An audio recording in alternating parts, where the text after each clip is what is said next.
காராமணி சுண்டல் எப்படி பண்ணலான்னு பார்க்கலாம்.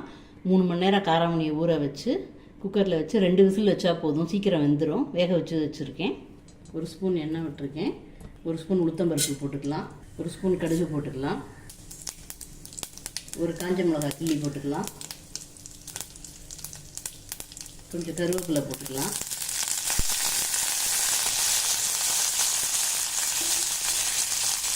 வேக வச்ச காராமணியை போட்டுக்கலாம்.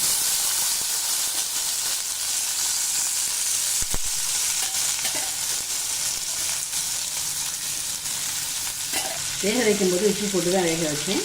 கொஞ்சமாக உப்பு போட்டுக்கலாம்.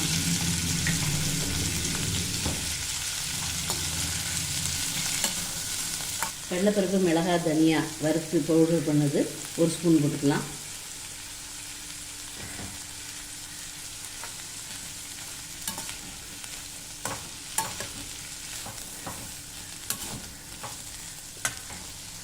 தேங்காய் துருவினது 2 ஸ்பூன் போட்டுக்கலாம்.